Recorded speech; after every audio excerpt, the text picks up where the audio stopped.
Welcome to the Killer Boobies podcast, Unraveling Breast Implant Illness. Here's your hosts, Wendy Bunnell, Leslie Smoot, and Brandy Vega.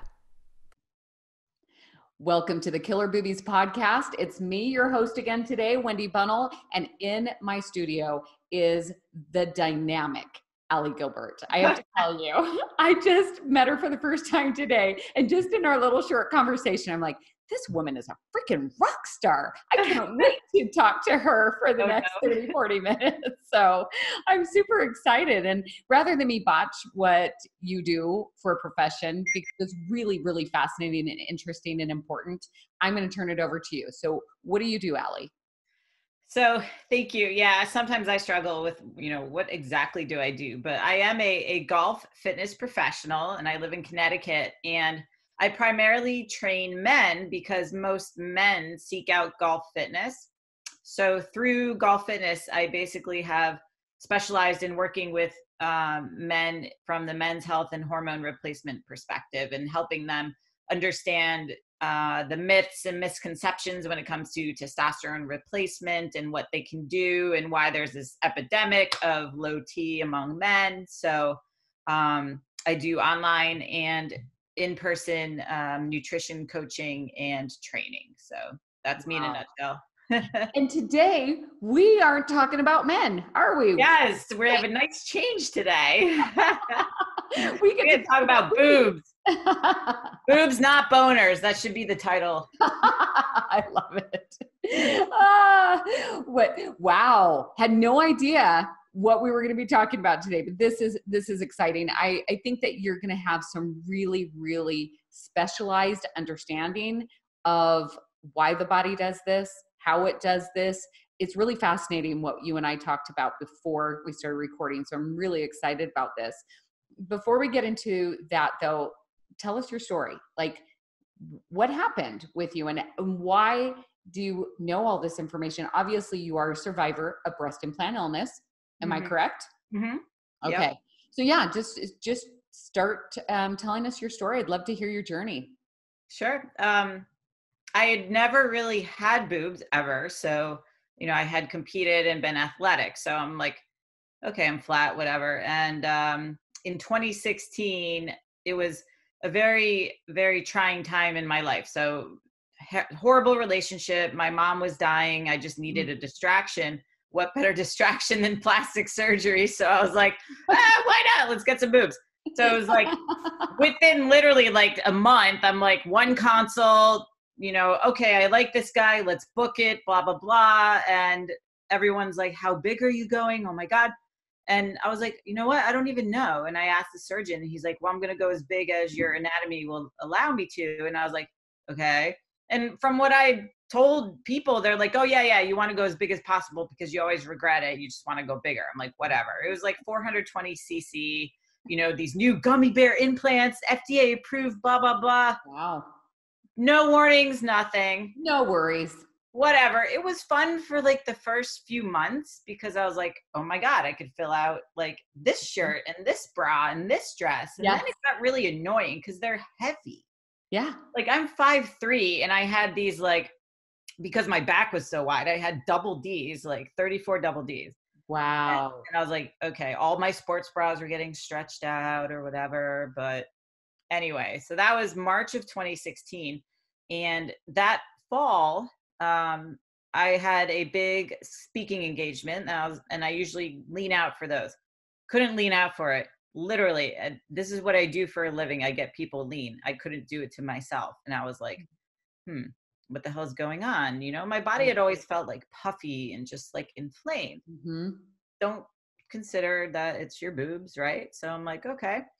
All of a sudden, just major gut issues. And that'd been something that, plagues women more than men anyway. But this was like, not anything I ate, I would blow, I would feel completely horrible. So, I at the time, I was very involved with a company that provided men with specialty blood work, or people actually, anybody with specialty blood work. So I had access to lab work every month. So I did based on whatever diet I was doing or how I was training, I was like really nerding out. And I'm like, I want to see, how this affects, my hormones and stuff like that. And so slowly things started declining after surgery, where I'm just like, wow, like my thyroid, which was completely normal, all of a sudden was all over the place. And I was like, okay, this is strange. And my free testosterone started to go really high. Don't know why. Wasn't on anything, not on any medications. Kind of just like ignored it and was like, oh, maybe I need to rest more. So, backed off training. And I was lifting like 4 or 5 days a week. And as 2 years went by, and then I had a couple of very good practitioners, doctors who were like, it might be your implants, because I just felt like shit all the time. I was so tired. Wow, you had practitioners that told you Yeah. that. You were the very first person that I've ever met that actually had a doctor that honed in on this. That is a miracle. Yeah, I was like, and at first I'm like, what? But then I'm like, it makes sense. And so, I think because I can tell when doctors are, I guess, idiots, for lack of a better term, versus, competent professionals that have access to some good ones. Yeah. So actually one of them was not a doctor. He's actually like me, like a health coach. And then one of them was a doctor in New York City. And she was like, let's test you for some heavy metals. So I was very high in thallium, which was one of the ingredients in the gummy bear implants.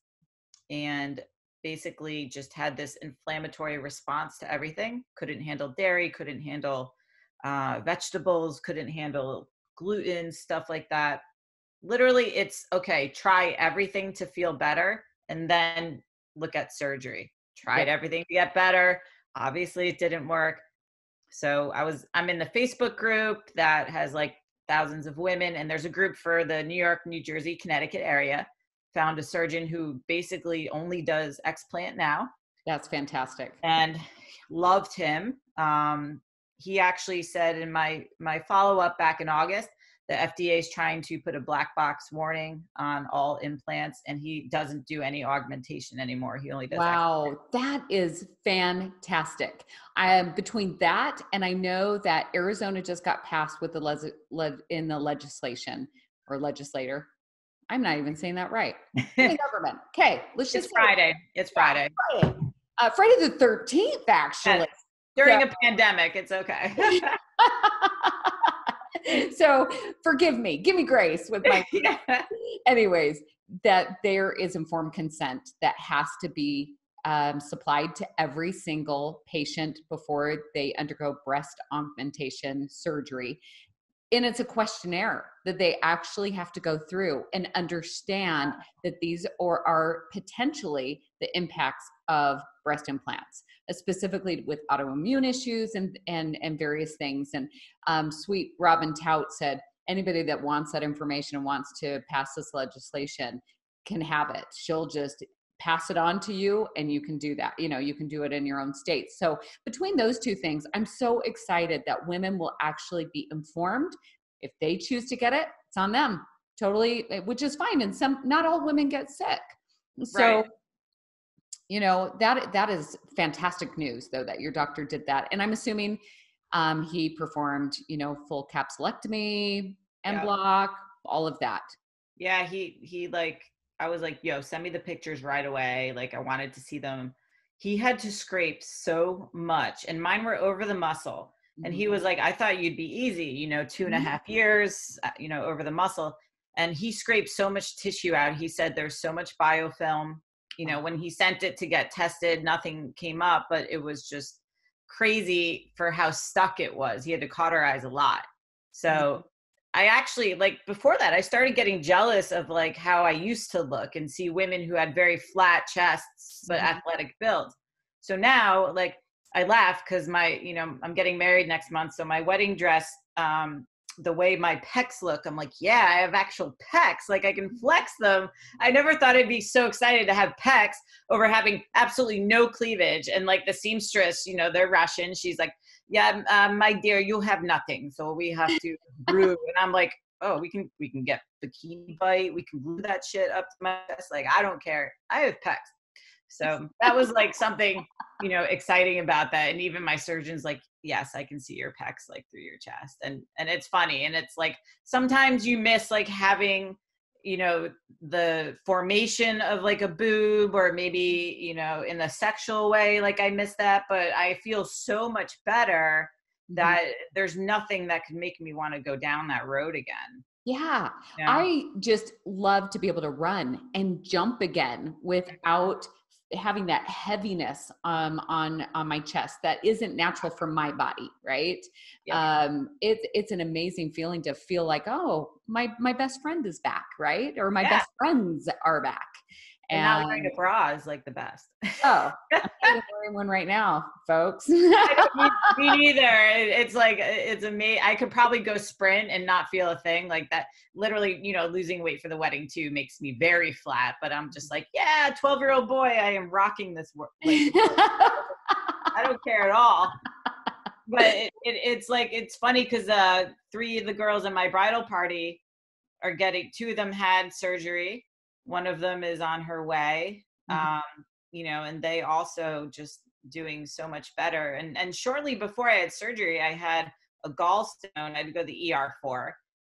They just no idea why, because they're like, oh, are you an alcoholic? I'm like, really? Okay. Maybe twice a year I drink. Like, come on. And all the reasons why. And then I'm telling them, did you test this? Did you test this? Because it was so strange. So then, of course, you think like, fuck, I have pancreatic cancer or something that's going on. None of that happened. And I had a parasite too, and very, very strange, you know, gut issues similar to how you described. Mhm. And now I'm like, during my wedding prep, like Greek yogurt, whey protein that I hadn't had in like years. All of a Wow. sudden, no issues whatsoever. It's like amazing. Oh, that is phenomenal news because I literally became allergic to everything. I mean, Yeah. I like you said, I mean, even some vegetables. I'm still really allergic to nightshades. Yeah. No bueno for me. But and I just choose to not eat sugar and not eat gluten because they weren't a part of my life for a while. And I thought, well, why?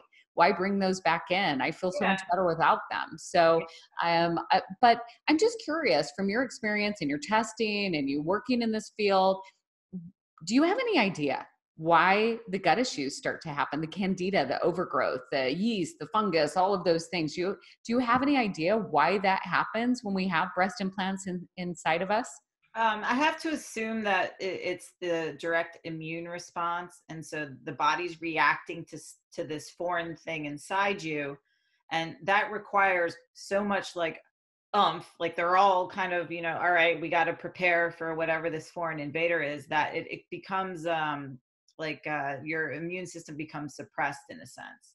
Hmm. So, and then that will allow foreign things to come in, because if you've got any type of leaking, and I don't mean like the implant itself leaking, but the fact that you have all these chemicals just sitting inside you, you know, the body's not going to react favorably to it. Right. And if you had any pre-existing issues like an autoimmune issue, or you have that history in your family, or people who, you know, they don't think about like if you had psychological trauma as a child that could manifest as an autoimmune issue later in life, Mhm. that's kind of a contraindication to get anything foreign put inside you. And not everyone, you know, leads a healthy lifestyle. Right. You know, like I read a lot of what these women write in the forums. I can't comment because it'll open a can of worms, but like what they think is healthy eating and what they think is the right path to become healthier is still very much misinformed, just like general America. So being in poor health already and getting something that's very cosmetic, you know, doesn't mesh well. Yeah. Yeah. And you were so in tune with your body, you probably picked up on it pretty quick, you know, whereas a lot of us, I can look back now and go, you know what? I was so used to poor health because I was eating the typical American diet, drinking Diet Coke like it was going out of style. I mean, Yeah. that was how I lived my life. And I never had enough energy. I was just always, you know, putting more caffeine in my system to give me that rush for a little bit. And so I wasn't super healthy before I got my breast implants. I say I was really healthy, but looking back, I'm like, no, I don't think I was super healthy. I really don't. And that just aggravated it, you know, substantially to the Yeah. point where my system I really believe in my heart, had I not gotten my breast implants out last October, I would not be here right now. I was that sick. Things were Wow. really starting to deteriorate. I had my appendix removed like 30 Oh, days wow. right before I discovered and put the pieces together, and things were going bad. I could feel my kidneys aching. My liver was totally overtaxed. I mean, my body just couldn't detoxify anymore. It was done. And so we're slowly piecing it together. But I'm just curious, for those women that do explant, that do make this choice to start to reclaim their health, what kind of guidance do you have for those women to start rebuilding their health? Is there some concrete things that they can do, some general consensus that this is going to help anyone, across the board, that you can maybe kind of give us a beginning place to start? Sure. Yeah. I think if somebody has access to it, doing IV therapy with glutathione, something that's a heavy detoxer, I wouldn't go for like the fat burning cocktail. Like all of that's bullshit. But when Mhm. you can get vitamins directly in your veins that specifically help detox, I did that for I think about a month after surgery. Okay. Whether or not you feel it right away, it helps speed up the process and then gets the anesthetics out, gets all the drugs out, stuff like that. And then not really to rush back into the lifestyle that you had. Now, I was in the gym 12 days after because Wow. I healed very quickly, but it took about 5 weeks really before I could do full pull-ups without feeling like the pull Mhm. around the lat and bench press and stuff like that. So, do what is comfortable for your body and do a ton of walking, because walking lowers stress and it lowers cortisol, which is the main stress hormone. And it doesn't have an effect on our appetite as if it was like, quote, cardio. Mhm. So I don't consider walking really cardio. I consider it like a necessary movement. And since it helps our body de-stress, that it's perfect to do, because you can do that ad infinitum, whatever is comfortable, whatever sports bra that you're wearing and stuff like that. Then obviously they always talk about like detox. I have to detox. Like no, just eat food that the ingredients about, getting plenty of protein in. So also that's a big one. A lot of people think, oh my God, I just had surgery, I have to diet. That is one of the worst times to go low calorie, because your metabolism actually elevates around 25% post surgery. So Mm. if we don't provide it the fuel it needs, then the recovery is going to take that much longer. So I literally came home and inhaled like a burger and sweet potato fries, and I was starving right after. So I ate like 2 chicken breasts within like an hour.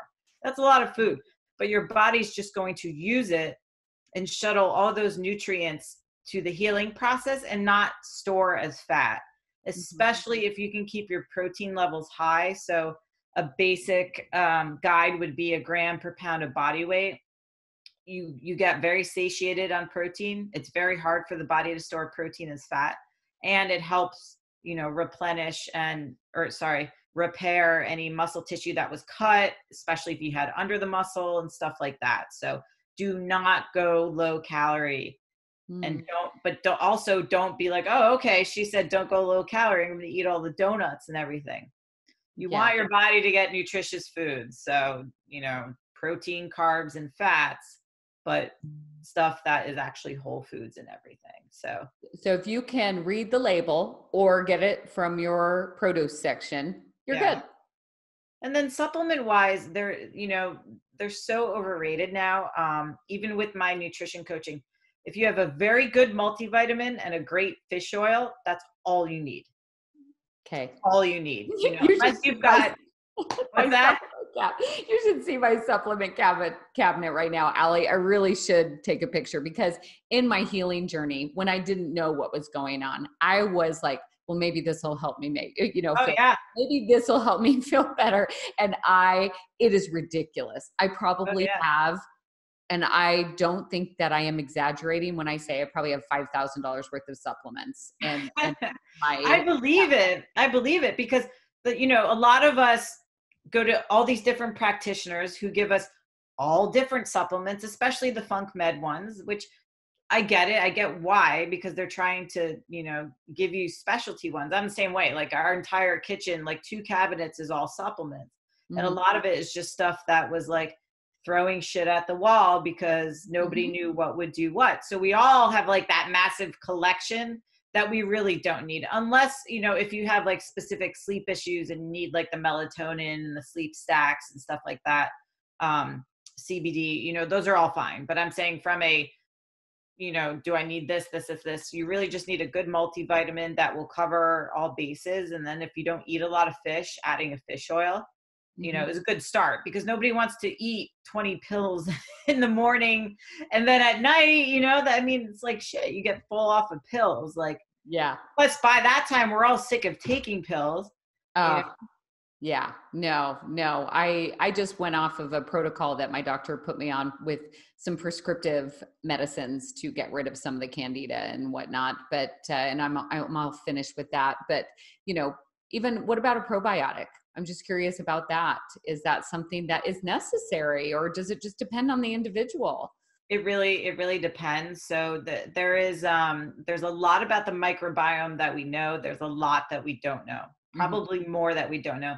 And now they're realizing like even probiotics are really not as necessary as we once thought, because the pendulum swung where it's like, oh my God, everybody needs a probiotic. Well, actually, you only need a probiotic that's refrigerated. It has to be refrigerated. Well, actually, now we need prebiotics in order to stimulate the probiotic to work properly. Oh, well, you need one that's like 6,000 billion strains. Like, no. So if you get a stool test done and you are way deficient in a certain strain, yes. And there are prescriptive probiotics that practitioners will give you to target a specific thing. Otherwise it's like, just a waste of money. And some people, they say they feel a difference. That's fine. Like you can't really OD on probiotics. It can't do any harm for you. Right. So, if anything, just finish the bottle and then start a new brand, but they're not as like hyper in need unless you went through like, antibiotics and stuff like that. And, you're going through a gut restoration protocol. And that's where like the heavy duty ones like Metagenics gets prescriptive ones. And then Clara Labs have a few of them too, where your doctor knows this is the one that you'll benefit from. Otherwise, the only one that really doesn't bother people is the Saccharomyces boulardii, which is given to a lot of people with SIBO, because SIBO people can't really tolerate probiotics. But yeah, no, that was me for a very long time. Yeah. So, another thing that people really, really encourage, and I'm curious what your response is for this, is binders right after. So that, I know for me, right after surgery, I could tell that my body was trying to get things moving again. Now I was finally able to detox, but it was detoxing way too fast and was causing some pretty significant issues for me. So they recommended a binder, which I think did what it was supposed to do during that time. I'm really grateful for that. I'm not taking it anymore, but I'm just curious if you feel like those are necessary, if it's a good thing, and maybe you can even explain what a binder is to those that don't understand what that is. It very well can be. I think the most popular one is the activated charcoal.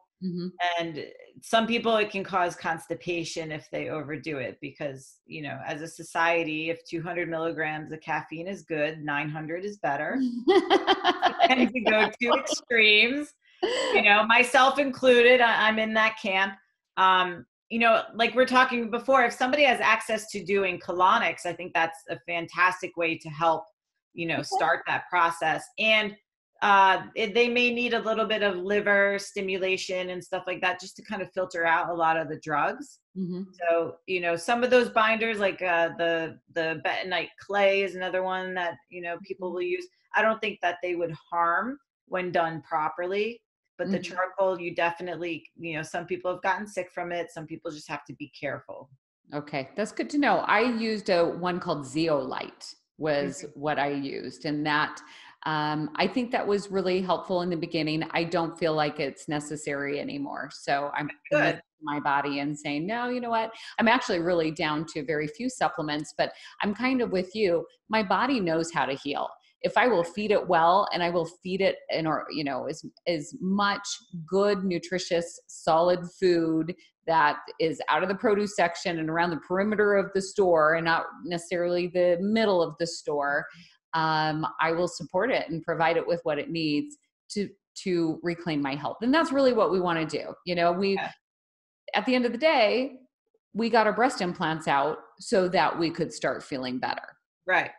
Yeah. So, And it takes time, because I was fatigued it was like literally at the 6-week mark when I started making a turnaround.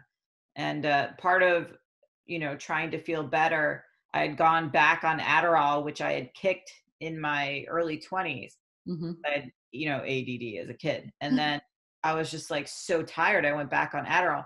And I told my surgeon, I was like, after surgery, I took an Adderall to see if it would help me with energy. It did nothing. He's like, oh yeah, you went through a lot, and now, like, I don't need the medication and stuff. And it's like, I'm still a caffeine addict, because every trainer is, but it's not like the massive lethargy that you feel where you're just like, okay, I need like all the stimulants in the world. So Yeah. it is a healing process. And I would say too, like, another thing, to be careful of is reading the Facebook group posts and not comparing yourself to anybody else. Because the one thing I found that was really funny was everyone posts the before and after picture, like right before they go into surgery and then after. Yeah. Some people obviously have a fantastic transformation with that, but something to consider, if you don't really see much, which I didn't, one of my girlfriends didn't. Yeah. It's like, okay, you had a nap that was induced by drugs. You were fasting for however long. Like, you're going to be more bright-eyed and bushy-tailed than when you're groggy and you go in there in the morning. Mm-hmm. So that is normal. And then a lot of people are like, I've had this whoosh of inflammation. I lost 12 pounds, blah, blah, blah. Okay. If that's not you, that's okay. Like, it doesn't mean it's not going to happen, but everybody responds so uniquely, just like nutrition. Mm-hmm. Someone who says, oh, you got to try keto diet, it worked for me. That's great. You're not me, Right. So everyone really has to stick to like their own journey, what they feel comfortable with, and not be fooled by everybody else's progress or lack thereof. Because there are a lot of people that, if you didn't have a healthy lifestyle beforehand, or if you did and you're super in tune, you may heal at a much different rate than everybody else. And you may actually experience it to be harder if you were not as healthy. So everyone's like on their own journey. So just don't be fooled by like what all the groups and everything are saying. And I know it's hard to do because Dr. Google's like the go-to. My husband teases me all the time. He's like, hey, you could ask Google. You could ask Facebook what to do for that. I'm like, oh, stop. I really, truly have not done that before, but I have been caught up before, in that. When I was, one day I came home from a gathering of friends when I was trying to put the pieces together. And this was towards where I was really, really not functioning very well. In fact, the whole time I was with my friends, I was laying in the camp chair, like death warmed over. And one of my friends said, I was really sick for a long time. And I found out that my memory foam mattress had mold in it. So I came home and I'm like, honey, we've got to look at our mattress. It might have mold. And he's like, stop the madness. Just stop the madness, And so you're exactly right. Don't go to Dr. Google. Don't go to the Facebook groups. I think they're really beautiful for support when you're having an emotionally hard day, to reach out, let those women love on you for a little bit when you're scared or nervous before your surgery. All of those things are great. And I think it does give us hope to see that some women have reclaimed their health, but to not expect that you're going to wake up and you're going to be miraculously 100% better, because that's just not realistic. Right? Yeah. Yeah. Cause I mean, a lot of people are like, oh, I can breathe better. I can see better, and I'm like, okay, I felt fucking amazing when I woke up, but that's the drugs. That's the drugs. Nobody talks about like when it wears off. And I was like, okay, I'm not going to be the one person who's like, all right, this is the reality and brutal honesty. Cause I tend to be very transparent and forward. And I just didn't want to be that person and then antagonize anybody. So I kind of like left the group after like, okay, I'm out of surgery. Yay. This is how I feel. And then people reach out individually if they have questions, but otherwise I had nothing else to contribute. And it's kind of like, you know, the news now with this virus, like I can't watch the news. Like I got what I need from it, like done. Yeah. You know? So I think it's a healthy way to deal with it. Yeah. Cause you can get caught up in the frenzy and all of the overarching fear. Even with breast implant illness, I think you can really get caught up in almost being obsessive with it. Yeah. So learning what you need, moving forward, you know, getting armed with the education and the materials that you need for your own journey to reclaim your health, because we want you to live at your highest and best and be the best version of you. Mm-hmm. But, you know, knowing when it's time to say, okay, I'm done. I'm good. Yeah. I remember, so I got my explant was in February of last year.